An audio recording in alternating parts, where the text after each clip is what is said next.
नमस्कार. आईची शाळा प्रकल्पात आपलं स्वागत आहे. आणि आज मी तुम्हाला आवळा सुपारी आणि आवळा मावा चूर्ण गोळी अशा आरोग्यदायी रेसिपी दाखवणार आहे. मंडळी, आवळा हे फळ पित्तशामक, पाचक, सी व्हिटॅमिनचा खजिना आणि भरपूर फायबर असलेलं असं आहे. या फळामुळे रक्तातील साखर आणि रक्तदाब देखील नियंत्रित राहतो. यकृत, आपल्या हिरड्या, त्वचा, केस यांचं आरोग्य अबाधित राहतं. वृद्धत्व रोखलं जातं, म्हणजे तारुण्य आपलं जपलं जातं. आपली कांती सतेज होते. मुख्य म्हणजे या फळाच्या सेवनाने आपली प्रतिकारशक्ती वाढते आणि आपण निरामय राहतो. त्यामुळे दिवसातून एक तरी आवळा सर्वांनी खावा असं म्हटलं जातं. नाही, खावाच असं मी सांगते. आवळा हे फळ कोणत्याही स्वरूपात खाल्लं तरी त्याचे गुणच प्राप्त होतात. साधारणपणे नोव्हेंबर ते फेब्रुवारी या 4 महिन्यात आवळ्याचं सेवन केल्याने वर्षभर त्याचे फायदे शरीरात टिकून राहतात असं आयुर्वेद सांगतो. 100 रोगावर उपयुक्त असं हे फळ आहे असंही मानलं जातं. अशा या बहुगुणी आवळ्याच्या काही रेसिपी आपण आता पाहणार आहोत. सध्या आवळ्याचा मोसम असल्यामुळे मार्केटमध्ये आपल्याला रसरशीत, हिरवेगार, ताजे असे आवळे उपलब्ध असतात. आता तुम्ही इथे पाहू शकताय. आपण आपल्या रेसिपीसाठी नेहमी असे छानपैकी रसरशीत हिरवेगार आवळे घ्यायचे आहेत.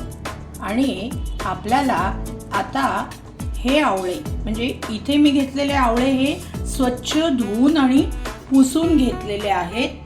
कोरडे करून घेतलेले आहेत. पाण्याचा अंश त्याच्यावर नाहीये आणि स्वच्छ केलेले आहेत. तर असे हे आवळे आपल्याला आता किसून घ्यायचे आहेत. ही बघा, ही अशी थोडेसे जाड लच्छे येतील, म्हणजे त्याचा किस जाडसर पडेल अशा प्रकारची ही मोठ्या भोकाची किसणी मी इथे घेतलेली आहे.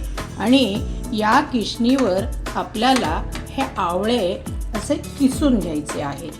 आता त्याचं तुम्हाला मी किसलेला किसही दाखवते.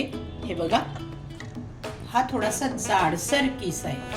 आणि हा जाडसर असल्यामुळे, म्हणजे मोठे लच्छे असल्यामुळे त्याचं जास्त पाणीही सुटत नाही.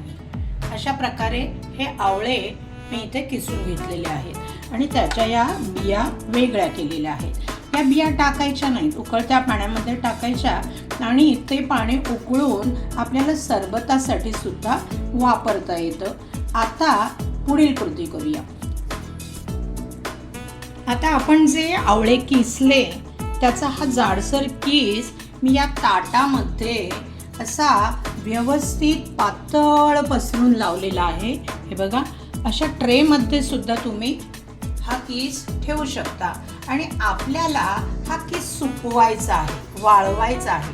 पण इथे एक टीप देते की हा किस 2 दिवस आपल्याला पंख्याखाली किंवा कोवळ्या उन्हात वाळवायचा आहे. असं मी का म्हणते, कारण जर आपण कडक उन्हात सुरुवातीला वाळवला तर तो काळा पडण्याची शक्यता असते. म्हणून इथे हा किस कोवळ्या उन्हात किंवा पंख्याखाली 2 दिवस वाळवायचा, किंवा एखाद्या कपड्यावर सुद्धा तुम्ही वाळवू शकता. अशा प्रकारे ठेवून हा वाळवायचा आहे. आणि 3ऱ्या दिवशी तो त्याच्यातला पाण्याचा अंश कमी झाला, तो वाळलेला दिसला की मग तुम्ही 2 तास किंवा एखादा दिवस उन्हामध्ये ठेवू शकता. अशा प्रकारे हा किस आपण वाळवून घेऊया. आता इथे एक टीप देते की या किसाला मी कोणत्याही प्रकारचा रस किंवा मीठ काहीही लावलेलं नाही, कारण मला याचं एक उपयुक्त चूर्ण बनवायचं आहे. आणि जर आपल्याला सुपारी बनवायची असेल तर त्याला काय लावावं हे सुद्धा मी तुम्हाला आता सांगणार आहे. म्हणजे आज मी तुम्हाला आपल्या 2 रेसिपी तुमच्यासाठी घेऊन आली आहे. चला तर मग हा कीस आपण वाळवून घेऊया. हे बघा, हे ताट मी आमच्या बाल्कनीमध्ये कोवळ्या उन्हात ठेवलेलं आहे. सकाळच्या वेळी साधारणपणे 10 ते 10:30 पर्यंत कोवळं ऊन येतं. तिथे हे ताट ठेवलेलं आहे आणि दुसरा ट्रे हा पंख्याखाली ठेवलेला आहे. म्हणजे पूर्ण दिवस पंख्याखाली आणि रात्री झोपताना आपल्या झोपण्याच्या खोलीत पण पंखा चालू असतो, तिथे ठेवलं तरीही चालतं. अशा प्रकारे आपला जेवढा कीस असेल तो कोवळ्या उन्हात आणि पंख्याखाली वाळवून घ्यायचा. आता तुम्हाला जो मी कीस दाखवला ना वाळत ठेवलेला तिथे ताटामध्ये, तसा हा कीस याला काहीही लावलेलं नाही, म्हणजे मीठ नाही, लिंबू नाही, असा हा कीस आहे. कारण त्याचं आपल्याला चूर्ण बनवायचं आहे. आणि मी जी बोलले सुपारी, ती ही सुपारी वाळवूनही तयार झालेली आहे. पण ते वाळवताना त्या किसाला काय काय लावलं हे मी तुम्हाला सांगते. एक म्हणजे सैंधव मीठ हे लावलं होतं मी. त्याच्यानंतर जिरं पावडर लावली होती, धणे पावडर लावली होती, बडीशोपेची पावडर लावली होती, वेलची पावडर लावली होती आणि सुंठ पावडर किंवा आल्याचा रसही तुम्ही लावू शकता आणि थोडासा लिंबाचा रस. मीठ हे लावताना मात्र चवीप्रमाणे लावायचं, त्या किसाचा अंदाज घ्यायचा. आणि त्याला आणखी चवीसाठी साधारण गोडसर व्हावं म्हणून मी ही खडी साखरेची पावडर सुद्धा लावली होती. म्हणजे एवढे सगळे पदार्थ त्या किसाला लावून मी हा किस वाळवलेला आहे. हे बघा, तुम्ही पाहू शकता. म्हणजे इथे आपली एक रेसिपी तयार झाली. तुम्ही चाट मसाला सुद्धा यात लावू शकता. ही झाली सुपारी तयार. आता या सुपारीचा मुखवास म्हणून तुम्ही वापरू शकता. म्हणजे रोजच्या जेवणानंतर किंवा सकाळच्या वेळेला. आवळा शक्यतो सकाळी खावा किंवा जेवणानंतर मुखवास म्हणून सुद्धा खाऊ शकता. तशी आपली ही एक रेसिपी तयार झालेली आहे. आवळा सुपारी अशी तुम्ही करून घरामध्ये चांगल्या एअरटाईट कंटेनरमध्ये टिकवू शकता. आणि ही सुपारी 1-2 वर्ष सुद्धा टिकते. हे बघा, हे तुम्हाला मी पदार्थ दाखवले. म्हणजे आपली इथे एक रेसिपी तयार झालेली आहे. आता आपण दुसरी रेसिपी बघूया. ज्या पद्धतीने आपण कीस वाळवत ठेवला होता, म्हणजे 2 दिवस पंख्याखाली किंवा कोवळ्या उन्हामध्ये आणि 1 दिवस कडक उन्हामध्ये, असा हा आपला कीस तयार झालेला आहे वाळवून. याला आपण काहीही लावलं नव्हतं. जे मी आपली आवळा सुपारी करताना लावलं ते इथे काहीही लावलं नव्हतं. नुसताच कीस आपण वाळवून घेतलेला आहे. आणि तोही आपल्याला हे चूर्ण बनवायचं आहे. त्या चूर्णाच्या गोळ्या बनवायच्या आहेत. म्हणजे आवळा मावा चूर्ण हे आपली रेसिपी आहे. त्यासाठी हा कीस आपल्याकडे तयार आहे. 2 ते 3 दिवसानंतरचा वाळवलेला. हे बघा, मी तुम्हाला दाखवते किती व्यवस्थित वाळलेला आहे. आणि कोवळ्या उन्हात आणि पंख्याखाली वाळवल्यामुळे तो काळा होत नाही, तर सफेद राहतो. हे लक्षात घ्या. म्हणून सुरुवातीला कडक उन्हात वाळवायचा नाही पहिले 2 दिवस. ही टीप आहे याच्यासाठी. आता याचं चूर्ण कसं करायचं आणि त्याच्यामध्ये काय काय मिक्सिंग करायचं ते मी तुम्हाला सांगते. हा आवळ्याचा कीस वाटी भरून घेतलेला आहे. एक मोठी वाटी व्यवस्थित भरून घेतलेली आहे. त्याच्यामध्ये मिक्स करण्यासाठी हे केमिकल विरहित गूळ आहे आणि त्याची पावडर घेतली आहे. ती साधारणपणे अर्ध्या वाटीपेक्षा थोडीशी कमी आहे. तुम्हाला जसं गोड लागेल तसं तुम्ही थोडं कमी जास्त करू शकता. आता त्याच्यामध्ये कोणकोणते मसाले ॲड करायचे ते तुम्हाला दाखवते. हे बघा, 2 टेबलस्पून धणे पावडर आहे इथे. 1 टेबलस्पून बडीशोपेची पावडर आहे. ही पावडर करून घेतली आहे मी आधी, भाजलेली नाही, कच्च्याच बडीशोपेची पावडर आहे. हे 1 टेबलस्पून जिरा पावडर आहे. ही बघा, ही थोडी शेकून घेतलात तरी चालेल. म्हणजे जिरं थोडं शेकून घेऊन त्याची पावडर केली तरी चालते किंवा कच्चं घेतलं तरीही चालतं. हे सैंधव मीठ आहे, हे जास्त आरोग्यकारी असतं म्हणून मी 1 टेबलस्पून सैंधव मीठ घेतलेलं आहे. आता गूळ आणि मीठ याचं प्रमाण तुमच्या आवडीप्रमाणे तुम्ही थोडं कमी जास्त करू शकता. आता तुमच्याकडे सैंधव मीठ अवेलेबल नसेल तर तुम्ही साधं मीठही घेऊ शकता. आता ही आहे सुंठ पावडर, ड्राय जिंजर. आता इथे मी त्या किसाला काही लावलं नव्हतं म्हणून ही सुंठ पावडर 1 टेबलस्पून घेतलेली आहे. ती सुद्धा थोडीशी तिखटसर असते त्यामुळे कमी जास्त करू शकता. आणि इथे 1 टीस्पून वेलची पावडर घेतलेली आहे, हे बघा. आणि इथे 1 टीस्पून सुकवलेला पुदिना आहे. हा तुम्ही स्किपही करू शकता पण आणखी एक चवीमध्ये वाढ होते आणि तोही पाचक असतो म्हणून या चूर्ण गोळीमध्ये मी घरातच सुकवलेला पुदिना ही पानं सुकवलेली 1 टीस्पून वापरलेली आहे. अशा प्रकारे हे आपल्याला सगळं मिक्स करायचं आहे आणि मिक्सरला लावून मिक्सरच्या भांड्यात घालून ते ग्राइंड करून घ्यायचे. ते आपण करून घेऊया. आता मिक्सीच्या भांड्यात हा कीस घेतलेला आहे, ज्याला काही न लावता असा हा कीस आहे सुकवलेला. त्याच्यामध्ये हे गूळ पावडर घालते, पुदिन्याची पानं, वेलची पावडर, ड्राय जिंजर म्हणजे सुंठ पावडर, कच्च्या बडीशेपेची पावडर,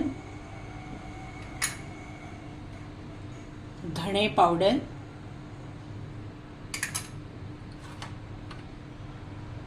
जिरं पावडर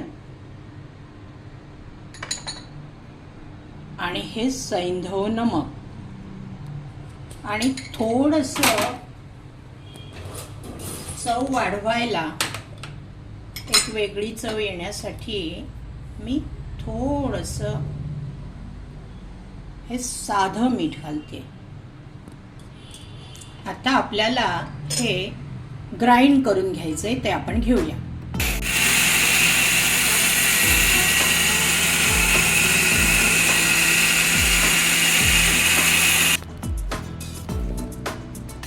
हे बघा आपलं चूर्ण, आवळा चूर्ण किती छान पैकी तयार झालेलं आहे, तुम्ही पाहू शकता. आता हे आपल्या बोलमध्ये काढून घेऊया. आता हे बघा आपण जे मिक्सीमध्ये वाटलं, असं ग्राइंड करून घेतलं, ते चूर्ण या बोलमध्ये मी काढलेलं आहे.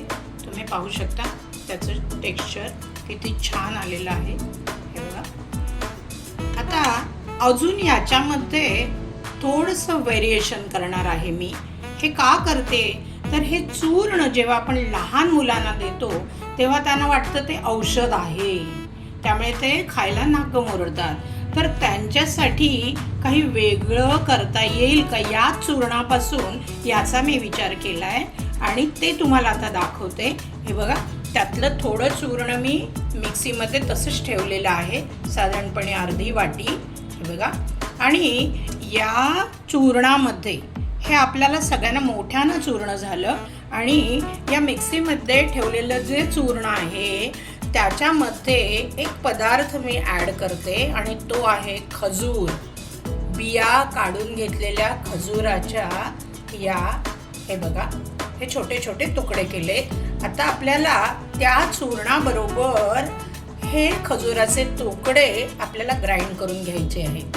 फक्त एक लक्षात घ्यायचं की मिक्सरचं भांडं म्हणजे मिक्सर चालवताना पल्स मोडवर ठेवायचा. बंद सुरू या पद्धतीने त्या चूर्णाबरोबर हे खजुराचे तुकडे आपल्याला ग्राइंड करून घ्यायचे आहेत आणि मग त्याच्या गोळ्या बनवायच्या आहेत. याचा एक फायदा होईल की याची गोडी वाढेल, मुलांना ते खाणं सोपं जाईल आणि चॉकलेटचा दर्जा त्याला येईल, त्यामुळे मुलं पण आवडीने खातील. तर ते आपण आता करून घेऊया.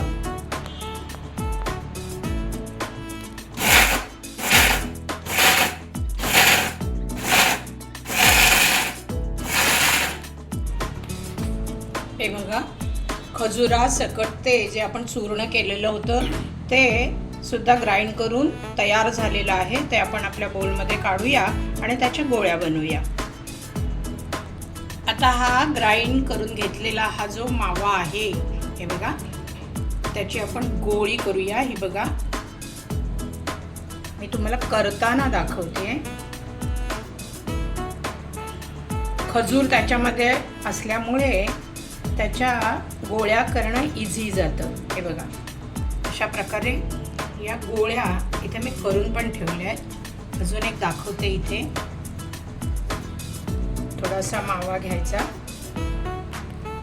गोळ्या शक्यतो छोट्या करायच्या, कारण मुलं जास्त खायला नाकं मुरडतात. आवडली तर ते पटापट खाणार, म्हणून त्याने छोटीशी गोळी आपण तोंडात ठेवायला देऊ शकतो, चॉकलेट सारखी. हे बघा, अशा प्रकारे या गोळ्या इथे मी ठेवलेल्या आहेत करून. तुम्ही असं चूर्णही ठेवू शकता. हे बघा, ड्राय चूर्ण असंही कंटेनरमध्ये घालून, म्हणजे एअरटाईट कंटेनरमध्ये घालून ते ठेवू शकता आणि चमच्याने मुखवास म्हणून खाऊ शकता.